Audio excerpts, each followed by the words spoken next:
Hello, everybody. That's in already. Looks like we got a bunch of people. We're gonna wait a minute or two to give a few people a couple minutes to join, and then we'll kick things off right after that. Angie suggested in the chat, in the public chat here, tell us where you are, where you're joining from, what the weather's like. I'm here in Anchorage, and it is we got a nice fresh little dump of snow, maybe about half an inch or so, and it's about 8 degrees Fahrenheit. Cool. We had our first, well, I was away for a little bit, but our first decent snow last night too, and the roads were just horribly treacherous. It was the first snow when everyone doesn't remember how to brake. It was Completely quite forgot how to entertaining. drive. I had to go like a mile and a half, and I saw 3 car accidents. Oh my goodness. Yeah, that happens here too. First ice. Yeah, it's pretty warm in Cambridge there. Billings, Montana. It's actually supposed to warm up here in about a week, right around freezing again. So this is just kind of a little cold snap, but not that unusual for December. Maybe a little colder than usual for this time. All right, we're 1 minute past. We'll wait for that to flip to 2 minutes past, and then we'll kick it off. And we'll get going. Oh yeah, yeah, we've got a great crowd here, and we know we're among friends. This is a special preview.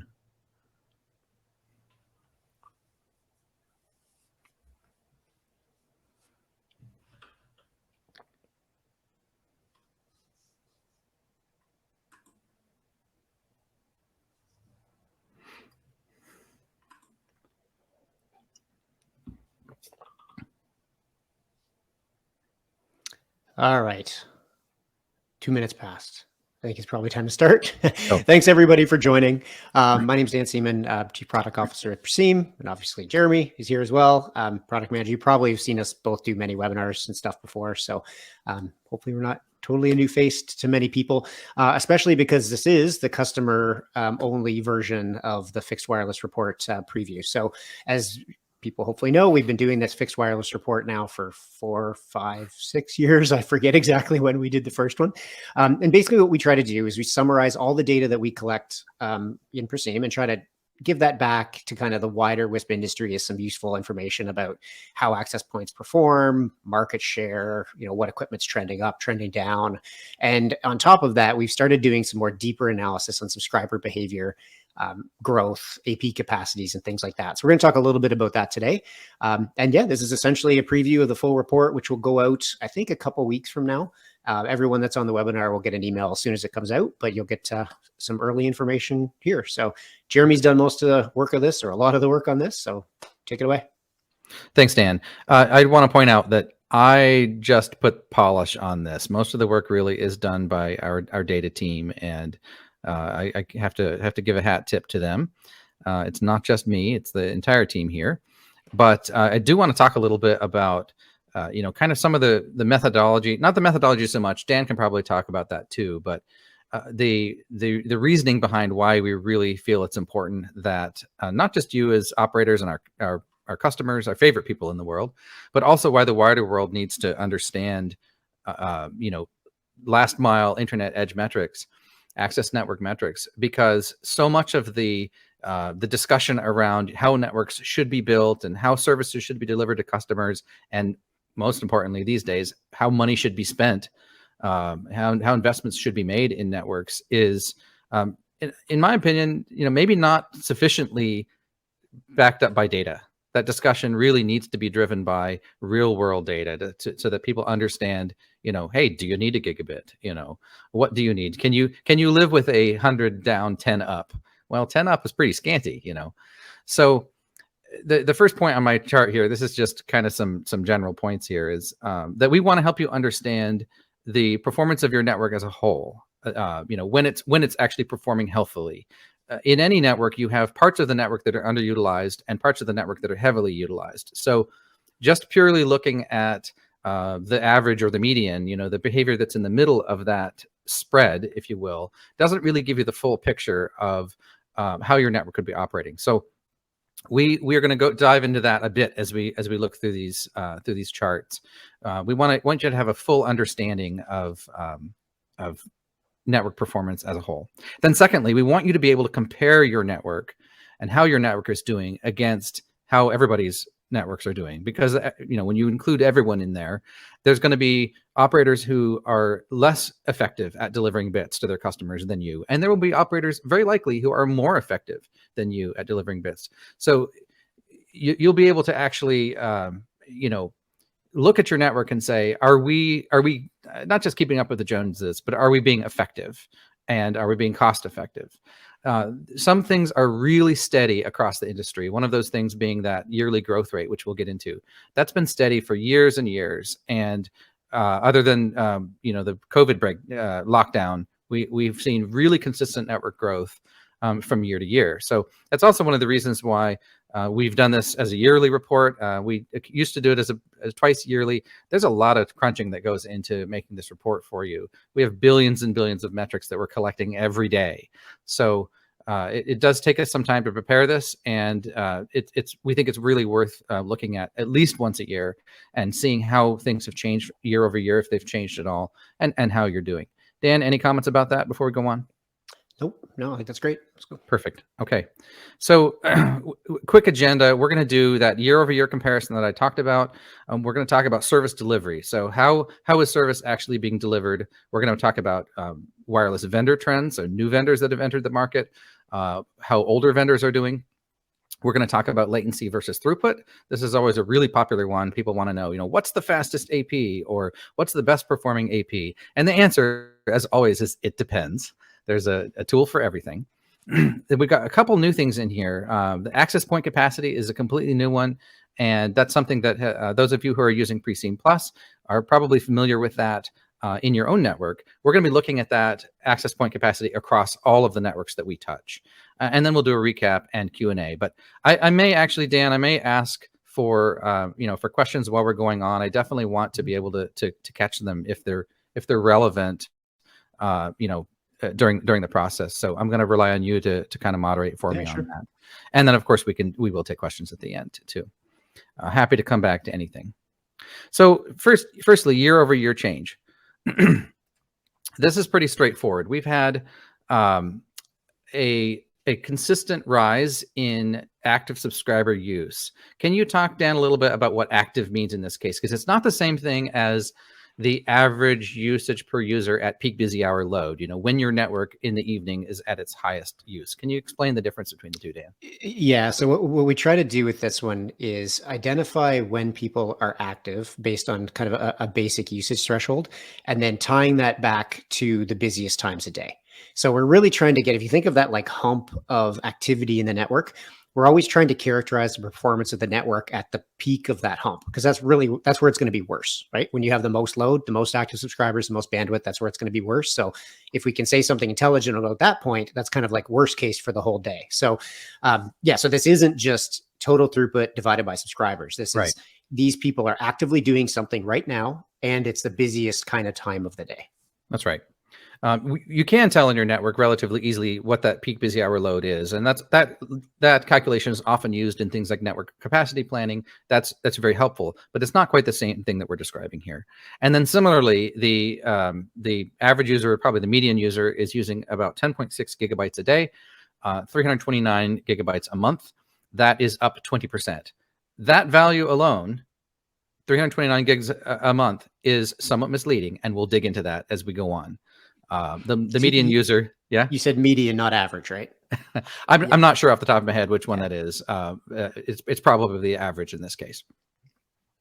And overall latency has improved 4%, which I think is phenomenal. Can you think of any other service or utility where we expect growth to be double-digit growth every year? It's been 17 to 20% growth a year for 20 years, since Cisco started the Visual Networking Index. And for us to also see the network quality improving at the same time as growth just continues to continue on trudging along as it has been, that means that operators in general are doing a really good job. I think that's, remember, flat would be up in this case. If you just kept latency where it is today, or where it was last year, you would be doing a fantastic job.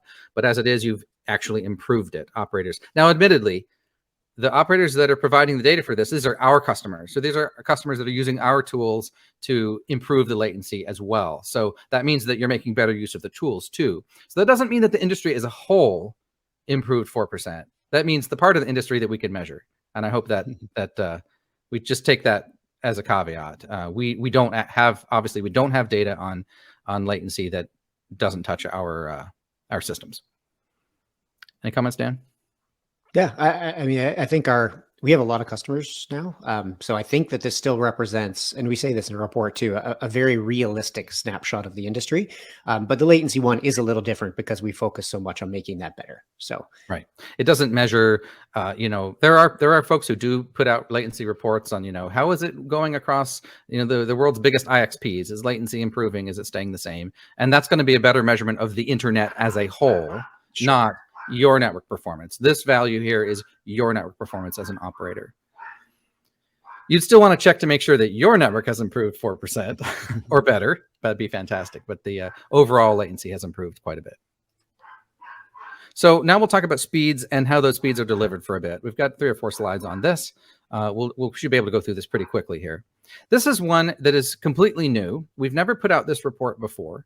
And this is a measurement of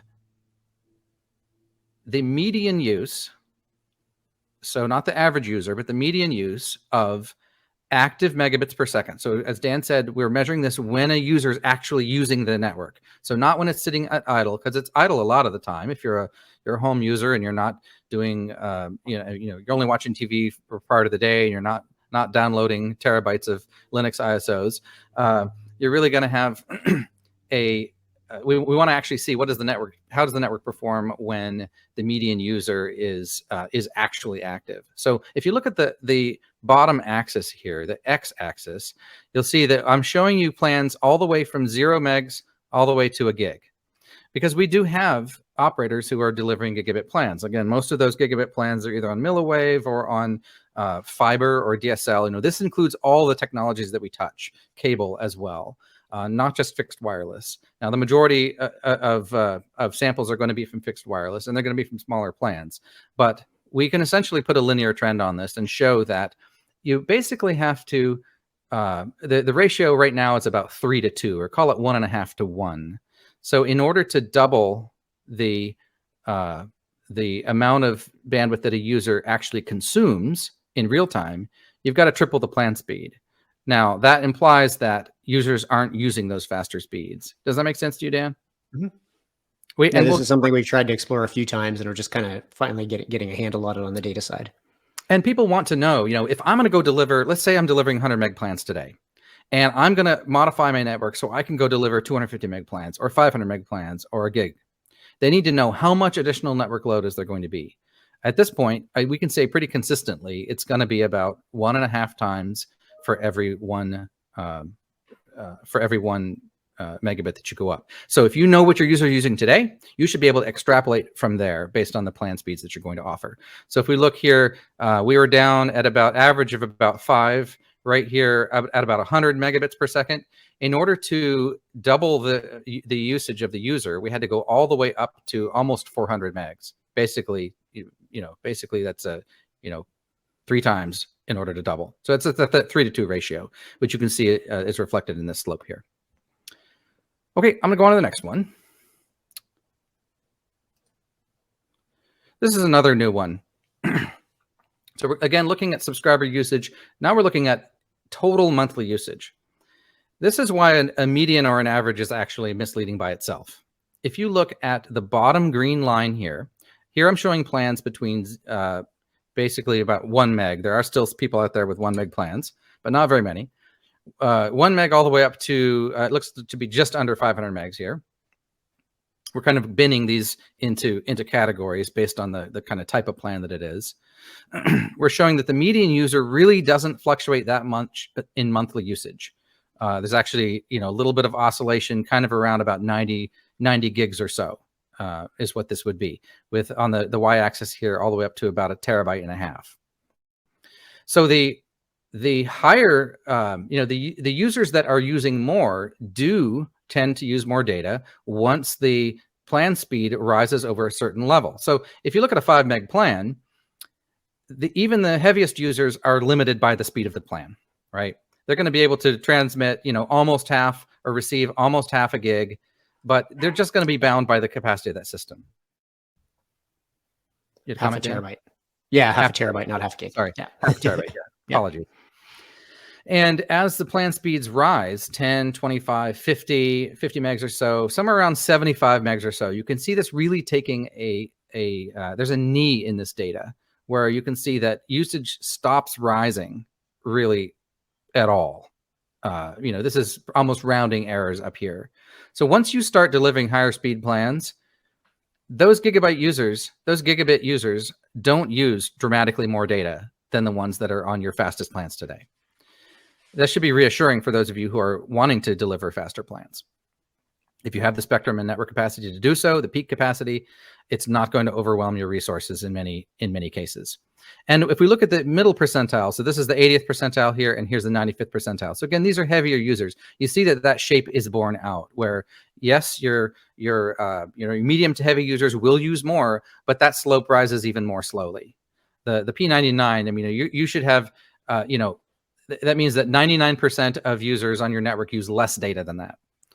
And you probably all looked at the distribution of your data, and you know that there's a few who use a ton, and then there's a lot of people who don't use very much. Any other comments about this one, Dan? Yeah, I think that the green one's super interesting. Like just seeing that someone who has a 50 meg plan, the median user does not use any more bandwidth than someone on a 10 meg plan effectively. It's fascinating. Yeah, but there is one, I wouldn't call it a caveat, but this is tonnage.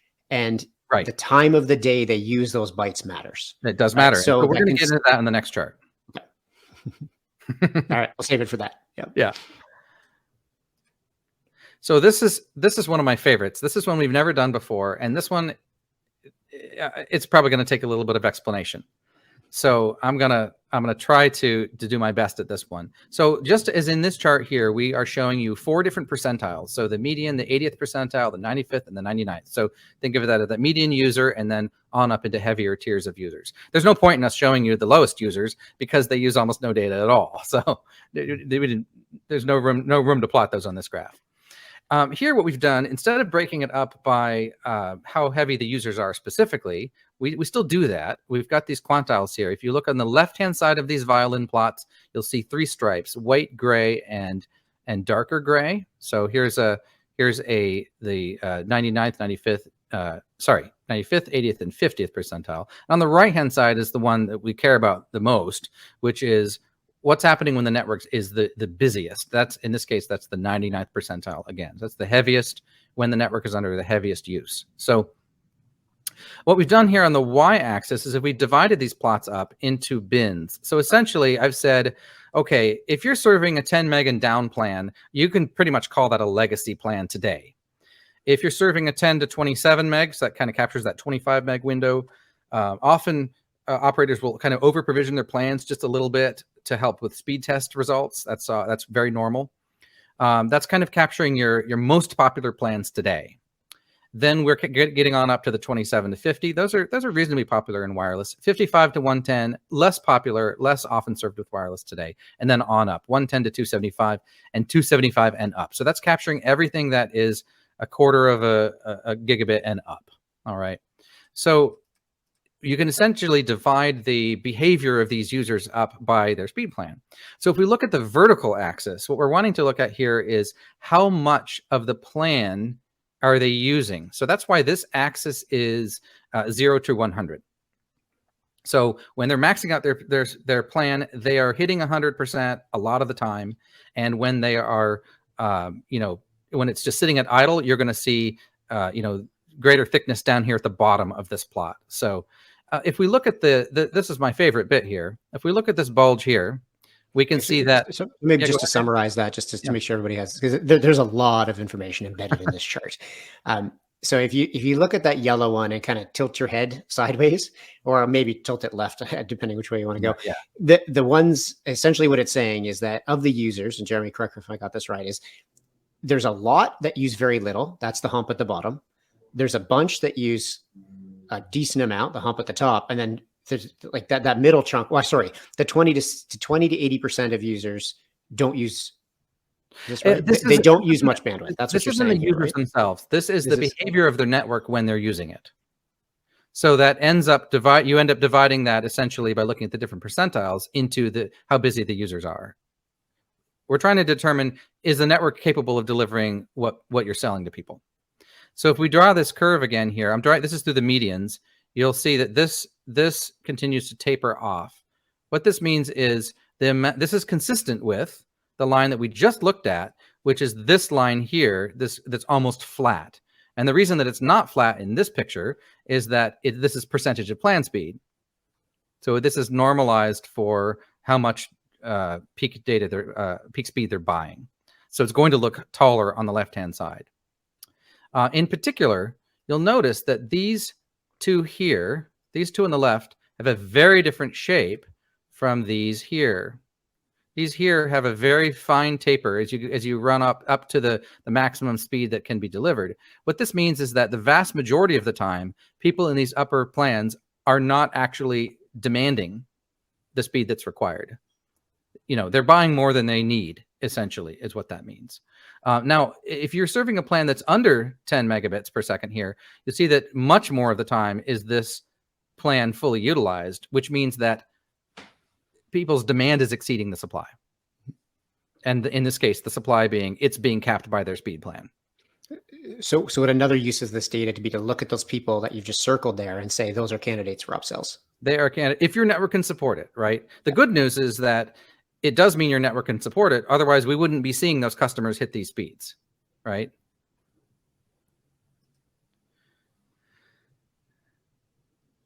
The dark line is the third quartile. That's also helps you understand kind of the distribution of this data within. Essentially, we have 4 histograms per bin, and we're just stacked vertically. For those of you who are used to looking at histograms, I'm going to continue on. So I'm not trying to be controversial here about wireless being the new hybrid, but it's been really interesting to see how many businesses are getting into the wireless space. We're seeing this both on the in the the large mobile carrier space, and we're seeing this in co-ops and rural utilities that are deciding that they need to add some wireless in. And similarly, those of you who are doing wireless today, you are putting fiber further out into your network as you need to deliver those speeds. Backhaul is becoming a bottleneck. You can't deliver multi-gig plans with fixed backhaul very easily because there just isn't enough licensed spectrum to pass that data back. So we're seeing wireless extend further kind of up the chain from the last mile, from the customers on premise, and we're seeing fiber extend. This is really fun, like a diffusion of these spaces. And we want to talk about a little bit here in these charts that are coming up on, what exactly is enabling that. There's this chart here is just looking at wireless market share. We're not showing you wireline technologies, but there are some really interesting things that are happening as a result of this. So I'm going to zoom in a little bit on this one here. How's this looking, Dan? All good? Yep. There we go. Okay, so let's take a look at you can see that this market is dominated by these 2 vendors at the top. No big surprise to you folks. Ubiquiti and Cambium. They both have seen growth actually since our last report. Ubiquiti has seen, they've both seen about the same amount of growth on the subscriber side. And what that means is that other vendors are actually, we're seeing less deployment from them, a couple percentage less. We were at about 10% last time. MikroTik has dropped from about 8% APs down to about, about 10% down to about 8%. So we are seeing some change. We are seeing some new vendors come in. And so I'm actually, I'm going to zoom in here. We have a real newcomer here, Tirana, that in about, I want to say 18 months or less, was able to capture about 1.2% of the total access point market. That means people are hanging Tirana really rapidly. However, if we look at the number of subscribers that we're seeing in the marketplace here, we can see that, it hasn't achieved maturity yet or saturation in the marketplace. Tarana is at about a little bit less than 0.5% of total subscribers. Which roughly makes sense, right? Like newer APs are likely going to be less busy than old APs. That's correct. That's 100% true. And then, similarly, you still have some interesting outliers, like Telrad has less than 1% of APs, but over 2% of subscribers. Very high density deployments, those tend to be. We also see some interesting things here with the just this ratio of subscribers to access points. We see a similar thing with Cambium, where Cambium has less than 30% of the access points, and in fact, we've seen that number dropped, but the number of subscribers rose because Cambium still tends to be used in those higher density deployments. One of the things we'll see in a later chart is the average number of subscribers per access point. Needless to say, that's smaller with Ubiquiti, which tend to be dealing with those lower cost, lower density deployments where there just aren't the customer base that justify deploying a system that can handle more customers at once. Any other questions about this one, Dan? Nope. Okay. This is the second year we've done that report. That was kind of a new one last year. Okay, and then we look at connected subscriber count by access point. As I said before, this is where most access points, 75% of access points, 74.5% have fewer, 10 or fewer subscribers attached. There are a lot of access points that are fairly idle. And that's a good thing. It means you've got capacity, but it also means, there's going to be some parts of your network, in order for that average to be around 10, that means that there's some parts of the network that have a lot of subscribers on them. Even though, less than 0.25% of total access points are exceed 70 subscribers, there's still a lot of them out in the field. We've seen, I don't think I put this in here, but we've seen Medusa access points with almost 200 subscribers on them. So I remember the first time we did the report, whatever that was, 5 or 6 years ago, this number was very surprising to me. I mean, maybe in retrospect it shouldn't have been, but seeing that many APs with that few of subscribers was definitely something that I didn't really expect. And we've got a question from Ben about how are we knowing if a Tarana is in use or yet, because we don't have a full integration published on these. We do have enough where we have a mapping of subscribers to access points that we can give you some data on this. We'll see some more stuff on Tarana in this. Ben is not wrong. We don't have a Tarana completely automated, so there's some charts where you won't see Tarana, and there's some charts where you will, and that's not us being picking and choosing. That's due to that integration, and in some cases it's due to just how many are deployed. We do, at this point, it's still, as we said, less than 1% of total subscribers. So there's some cases where we'd say we kind of need to see a few more of those in order to justify putting some of those charts out, putting Tarana on some of those charts. But we do have more about Tarana coming up. When I said latency's improved 4%, here you can actually see the curve, what's actually shifted. And it looks to me as if the lower side of the median, so think of that as the better side, has definitely gotten better. But not just that, but we can also see that the worst end, obviously if a lot of them got good and a lot of them got worse, you might end up seeing not much change at all. So when we see a change, you want to say, well, is that realistic across the entire base? And it really does look like it is. This whole curve has shifted left. If we look at the right-hand side of this, where we see everything that's 200 and worse is just lumped together, you can see that has dropped as well. That does mean these are real improvements across the network, and latency has improved. Any questions, Dan? Nope. Okay. I mean, I guess the one comment on that is it's not always, because we measure all the way from where we see through the access network to the home. I guess it'd be interesting to do this on a per access point or basis as well, because it might be the introduction of more modern access points that's shifting this as well. And it would be interesting to understand. Yeah, we don't report trends in this curve here. We have seen cases where like new firmware produced a change in latency, and that's something that you definitely want to keep an eye on as an operator. And we'll try to build in better tools to the product as well, so that you can keep an eye on that. Like the trends feature that we released last week, absolutely lets you do that and see when a trend is shifting.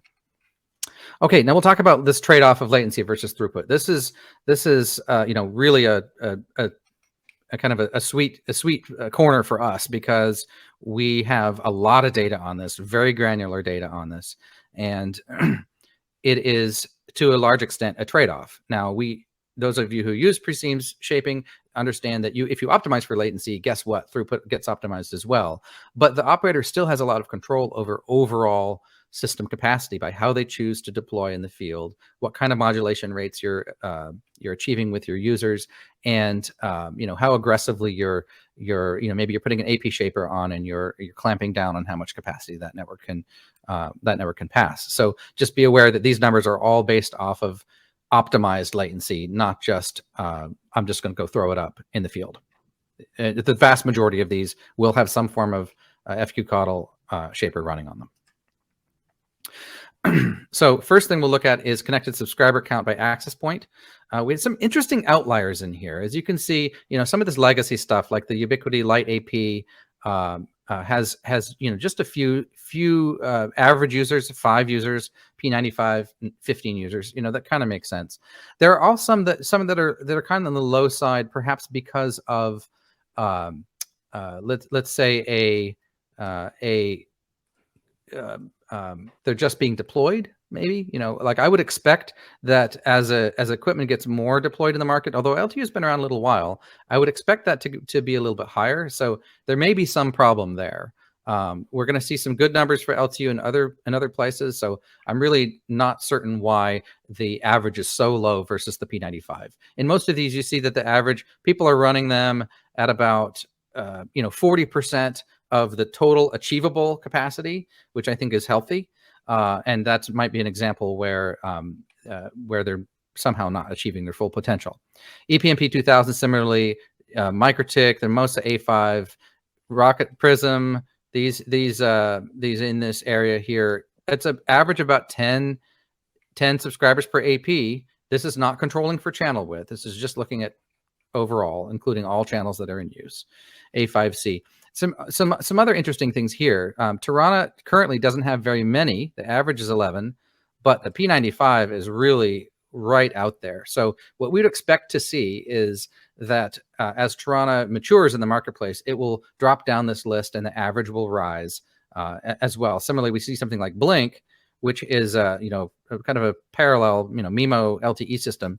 Not only 22 average, which is still pretty exceptional, but this really high P95. There are some Blinks out there that we'll see how they're performing on the latency side, but there are some Blinks out there that are really loaded up. Interestingly, on the 450M, the Medusa side, P95 is really only 70, which is still fantastic. It's one of the best on the chart here, but we see that some of those that are loaded up with 180 subscribers are really exceptional. They're in the top 4 percentile, 96, 97, 88, 89, 100, top 5% of what's actually achievable with those. So that's why we pick something a little bit more moderate, like P95, to show you, what are you more likely to be able to achieve? Not everybody has the RF environment in which they can go throw 150 subscribers on a Medusa. Radwin also is showing some high density here, but keep an eye on this space because this is total subscriber attached is not the entire picture. Questions, Dan? Nope. Okay. Let's see here. I thought I saw something on Q&A. Oh, we answered Ben. Okay, very good. Next thing would be throughput under load. So again, we're looking at that kind of how much throughput is happening when the system is most contended. So for example, if we were to take like a single user and max out an access point, let's say they're on a fast plan and they can, maybe a couple users can max out the access point at idle. Is that going to be really representative of the system when a lot of people are trying to use it? Particularly on some of the Wi-Fi based chipsets, as you add more users, the total capacity that you can achieve actually drops. It doesn't keep going. Whereas with something like Medusa, you keep adding users to it and you get more benefit from the MIMO effect. That curve is much flatter. You can add more users and get more capacity out of it for quite some time, which is why they've been a leader here. We've been seeing a P95 of download throughput of almost 200 megabits, 180 megabits right there at peak. and an average of about 72. Interestingly, the Radwin's got some gear that's got some reasonably high throughput numbers. That's not the whole picture, so we'll keep looking at those as we go on. Other interesting points is LTU Rocket, again, reasonably decent throughput numbers here at the P95. It's kind of similar to the EPMP 3000, but let's take a look at some of the other metrics as well. There's a couple more in here that maybe you wouldn't have seen before. The Telrad Breeze Compact there as well. Again, what you'd expect to see in terms of an LTE system in terms of total bits per hertz and system efficiency. Any questions about that, Dan? Well, I mean, I think the obvious thing is this chart looks different than it used to with the It does addition look of the Tirana AP on the bottom. So Yep. yeah, it's going to be there's really also- interesting to see how that changes as we get more and more data. It does. And because this is a snapshot, a point in time, this is not all of this equipment is deployed with an equal level of maturity in the marketplace. Blink, for example, we saw that they had a lot of subscribers attached, but they're not particularly exceptional in these particular deployments in how many and what the average throughput is on that. So looking at comparing those P95s is pretty interesting. So they're apparently used in some high density, low throughput deployments. Which all right, I'm going to continue on from there. Latency under load. This is the one that I think is really fascinating. We didn't do, this is 1 percentile. This is the 80th percentile. And you'll note that, we saw some good performance from Telrad, but it comes at a cost in terms of throughput and customer density. You'll see that essentially Radwin and Telrad are really the way that they're being deployed in the field today, independently from any potential actually, this include BioCells in there as well. That's another LTE vendor. These are currently being used in, let's say, the worst latency circumstances. And we know that some of that is due to the LTE side in the case with Telrad and BioCells, where there just simply is a slower retransmit clock. There's really not a good way to get around that.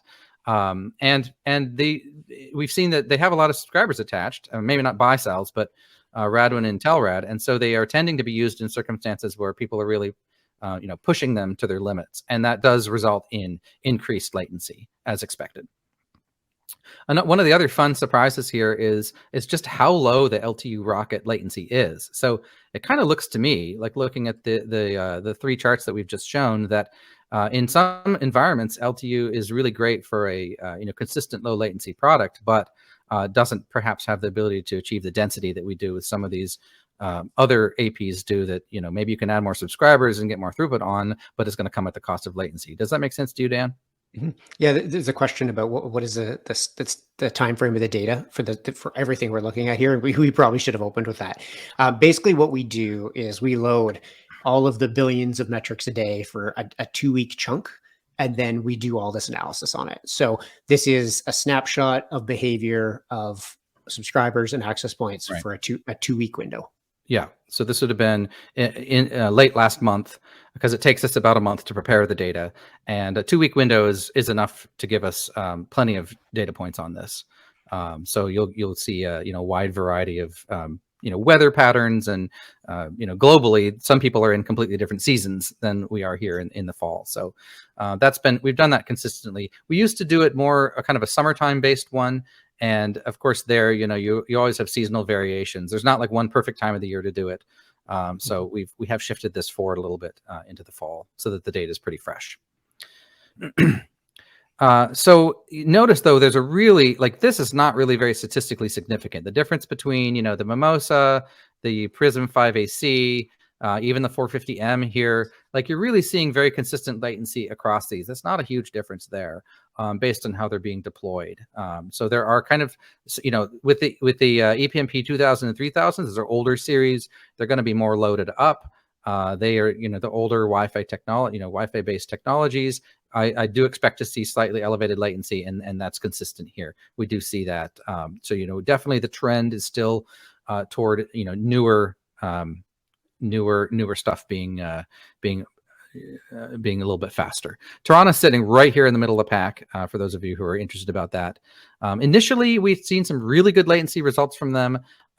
Eventually, that really did settle down once they were deployed under load to be very similar to to other products that you're seeing here. Like this is not a significant difference here between all of these, the 450M and the 450 and the Dan. You agreeing on that one? Yeah, I mean, Yep. it's got to be within the noise, I'd say. Yeah, It's normal. Yeah, within the noise. That's just a, this is I'm not putting error bars on it, but you could think of which percentile you choose as being your error bars, because it all depends on how heavily are you running your network. Are you running your network to the point where you don't have any airtime available? Well, it's all going to look bad. So you have to look at multiple dimensions to get a full picture of the latency. Okay, I want to keep going because we've already taken 40 minutes. Real world capacity. We're getting close to the end here. This is a new one for us. Dan, you want to talk a little bit about our methodology? Yeah. So what we try to do with this subscriber capacity number is take something really complex, like understanding RF behavior and how they operate, like modulations and all that stuff that's kind of really hard to convert into something that's useful, and give a number back, which is just how many subscribers can this access point handle given the behavior of subscribers in your network. And the goal here is to have a number that is useful to teams outside of like the access point management team or the network team. Like the network team can say, well, I've got 15% free airtime, and the marketing and sales team is going to be, well, that doesn't really tell me anything, right? So we do a whole bunch of analysis to convert that back to number of subscribers. And that's available, hopefully everyone here is customers, and you already can see that in the app there. And this is kind of a summary of it across everybody. Correct. So first, we're going to look at channel width, how this relates to AP capacity, because of course, wider channels are very often used to deploy more customers. So in this case, this is total throughput here. So if we look on the vertical axis, this is the average versus the P95 megabits per second, and as expected, these very small channels, so below 10 megahertz, you're delivering very tiny plans on those. To just a few customers, understandably. Not a huge, there's a big jump from 10 to 20, but not a huge difference 20, 30, 40. So it tends to mean that, operators are using wider channels to deliver to more customers, not to deliver bigger plans in general. Now, I expect to see some change in that. And so this is the first year that we've actually included the kind of wide channels. We don't actually have anybody using 160 megahertz channels yet, but we'd expect to see that pretty soon. So this is this is going to include 80. It's going to include 100 because there's a few cases. It's going to include 50. So kind of these wider, like super the super wide channels, if we will. And my guess is that the reason that this is lower right now is that there just aren't a lot of people using it yet. So they're not really fully exploiting how much capacity there is in this in this band. I don't think it's because this is inherently any worse. As you go wider, your effective capacity does drop off some, which is why we don't see a doubling of this capacity. Demand doesn't double, so I wouldn't expect to see these numbers double. They do get wider. And then the kind of the outlier here is this milliwave, and that's because milliwave is being used to deliver much larger plans. And it does have much lower latency. So the P95 on this is, the milliwave are 1 gigahertz wide and 2 gigahertz wide channels. So it's a lot of spectrum running at fairly low modulation. So for those of you who are doing milliwave, you can definitely expect to see, accordingly, some subscriber throughput improve. As a percentage of their plan speed, it's lower and lower, as we saw in that chart with the violin plots. But this is the first time that we've actually put out some of this data.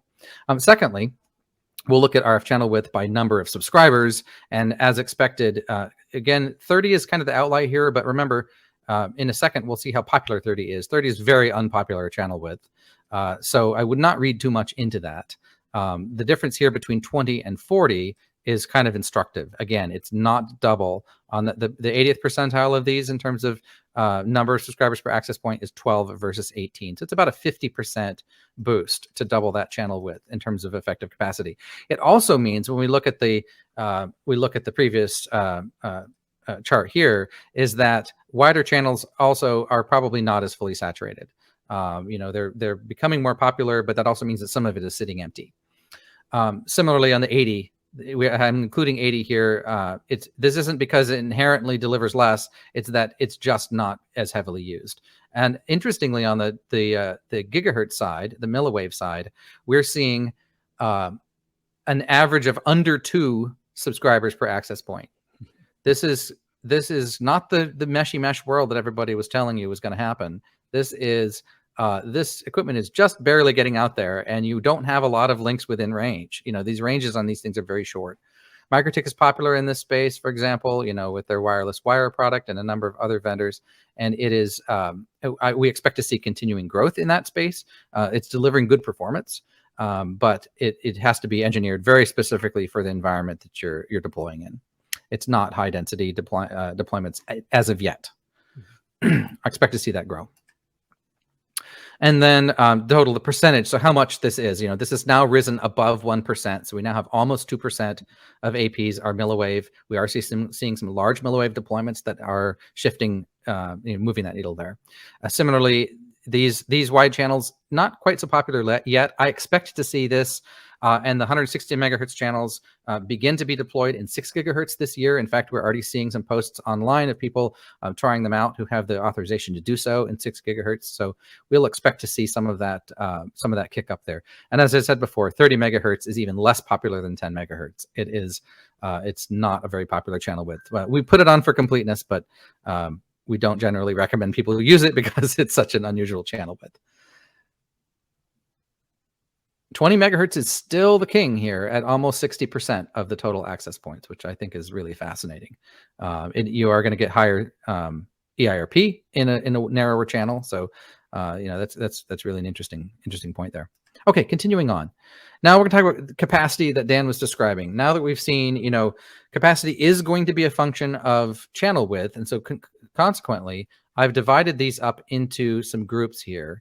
Here's the 10s, here's the 20s. Here's the 40s, and then there's one lone LTU check. It's not just one access point, but LTU running in 50 megahertz. So as expected, the total capacity does rise, and it rises pretty steadily as you go from 10 to 40 megahertz, as we saw in those previous charts. But breaking it down by some very popular models, you can see that LTU, for example, in 40 megahertz is deployed with an average of 29 subscribers. And then similarly, PMP 450, if you want to know, well, if I'm going from 20 megahertz to 40 megahertz here, how much more capacity am I going to get? In this case, the average is about 17, and the average here in 40 megahertz is 27. So it's not quite another 50% that's being added on to that. Any questions about this one, Dan? No, it's always that comparison of 20 and 40 is what I always try to key off of too. Yeah. Like, is it actually achieving double for using double the bandwidth? And pretty consistently, it's not quite. Not quite. That's correct. A really interesting one here is the 450M. Somebody's got some 450Ms that are really loaded up in 10 megahertz. The P95 on that is 65. And interestingly, the P95 in 20 megahertz is only 60. I wonder if that's due to the additional link budget. I don't know. It's really interesting to find that out. And then similarly in 40 megahertz, we have this at 92. And so we just don't have this yet for Tirana. I think going back to Ben's question, what that total capacity will be when we have more deployed in the field that are fully saturated. I think we'll have a much better picture of that. So look for that in the next one or maybe in the interim. Today, you can find out the effective capacity of your access points if you're a Preseem Plus user and you take your access point list and you add the connected subscribers to the AP capacity. You will end up with this number. So that tells you what's the total effective capacity. In some cases where the AP capacity is negative because you're overdriving it, you'll end up with a smaller number than what you actually have on there, because this is our recommended capacity, not what are you actually doing in the field today. Okay, that brings us to the last of our slides. I do want to say that in the report, there's a whole lot more that you've hopefully come to know and love, including the upload statistic. We just looked at download today. Then the breakdown of subscriber latency, breakdown of subscriber usage, AP subscriber density. We talked a little bit about that, but not quite to the extent that it is in the full report. Oversubscription, how much. What plan speed should you be selling for a given amount of capacity, essentially? And then oversubscription by model line, like it's essentially, the more users that you can throw on an access point, the more oversubscription you can achieve. And that'll be coming out in just about 2 weeks, mid-December, and you will all receive that automatically. Any more comments about the full report, Dan? No, I don't think so. So we got a few more minutes for questions if anyone wants Let's to. just quickly go over the recap while questions sorry. are coming in. Please get your questions in. We've got about 10 minutes. We'll be happy to take them. So again, we've seen about 17 to 20% increased use, 4% improvement in latency. Small plans are often very busy. So the small plans under 10 megabits, and to a certain extent, the 10s to 25s, demand today has risen to the point where those plans are really not adequate anymore. And if that's all you're able to deliver, I would expect customers to be looking for services that can deliver faster speeds. That said, people don't really need a gigabit. Those high-speed plans over 100 megabits are most often idle. And even when people are using them, they're not necessarily needing to download or even able to download. It's going to very much depend upon what service they're relying on.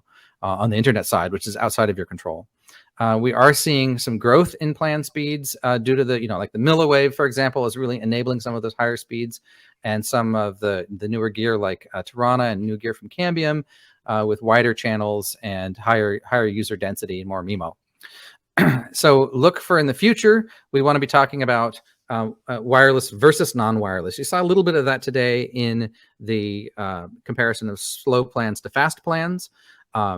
But today we don't see a significant difference in quality between a wireless and a non-wireless plan, if all else is considered. If everything is equivalent in terms of how much oversubscription there is and whether you have headroom and capacity. Currently, wireless operators are doing a really good job. So plan coverage by capacity, I don't remember what that point means. So we'll have to leave that one on the floor. But I think we do have some questions coming in. Let's see here. Yeah. So the first question is the 17 to 20% increase. Is that from last year? I think it's from the last report, which should be last year. Yeah. Approximately. Yeah. I think that might be slightly more than 12 months, but it's pretty darn close. Yeah. And Darren is asking, is there any kind of differentiation regarding frequency family as well as bandwidth? Yes, there is in our internal data, Darren. We don't find significant differences in things other than like DFS versus, we have very low output power. So all the scores, for example, very much take that into account. The scores take into account how much capacity you expect to see in the band, not just the frequency band, the absolute frequency, but like how the regulatory regime, how much output power is allowed. So that in this case, that'll just be mixed in with all of the other data. We're not breaking it out. That's too much of a breakdown to be useful on a paper chart. In an app, though, that's kind of useful. And so the Preseem Plus scores absolutely do include that frequency band as a component. Hope I answered your question, Darren. I don't see where the questions are going, Dan. So they're showing up on the public side right now.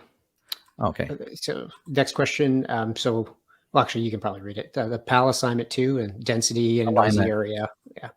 Yeah, exactly. So in some cases, you're going to have that's one of the interesting things about hardware that can do split channels is if you can do dual 10s, you're actually going to see performance that's much closer to a doubling of a 10 megahertz rather than a 20 megahertz. That's something that we aren't breaking down today in the report in terms of like channel aggregation versus total capacity. Mostly we're just looking at total capacity, but as that becomes more popular, we might need to do that and break that down based on like the sub carriers, if you will.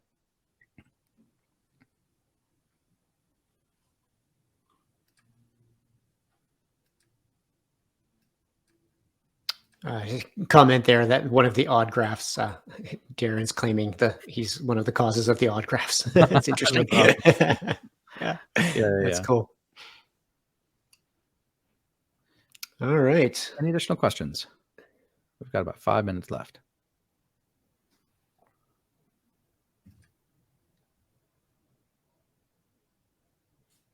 I've really had a lot of fun putting these together, and I hope that it makes some good bathroom reading. Just put it there next to the toilet, and you can read all the explanatory text, which hopefully does a better job than my narration. But It's And if you have any, even out of this or when you see the full report, if you have ideas of things that you'd like to know that we may have the data to answer, fire us an email. I mean, we can't promise that everything gets into the next edition, but we're always looking for ideas of what interesting questions we can answer with the data that we're collecting.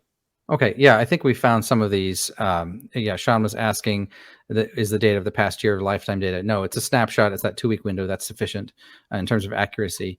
And Robert was asking about the frequency family. So we do, as I said, we do take that into account in the scores. I think that's everything there on the published side.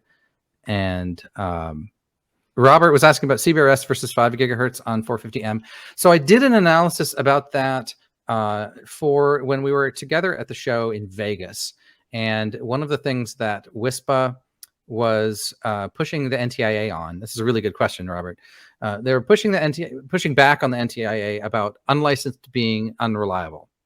And what we found in looking at, say, I was looking more at latency and loss, because when we think about it, a quality experience perspective, that's what we wanted to be delivering a good experience with low latency.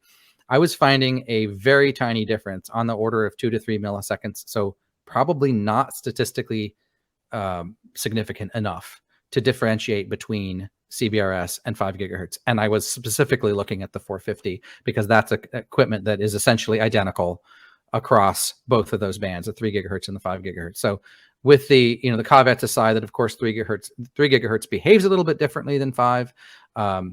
The actual service that's being delivered is very consistent in terms of quality, and it's really a matter of which one is the right tool for you, the licensed versus the unlicensed. From a quality delivery perspective, operators are doing a fine job. So what I did not do a comparison on was, are there any differences in effective capacity? And I think that is going to matter. Your local RF environment is going to matter as much on that. In GAA, you don't have interference protection, for example, versus a PAL. And right now we're not really logging what is a PAL versus what is GAA. That would be an interesting exploration to see, how much does external interference affect your service delivery? If I understand your question right, Robert.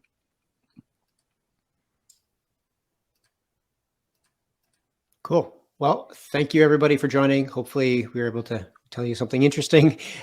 Just a couple minutes left, so we'll probably wrap it up here. If you have any questions, please, send us an email, and hopefully look forward to getting a full copy of that report in the next couple of weeks. Thank you, everyone. Thanks, Dan.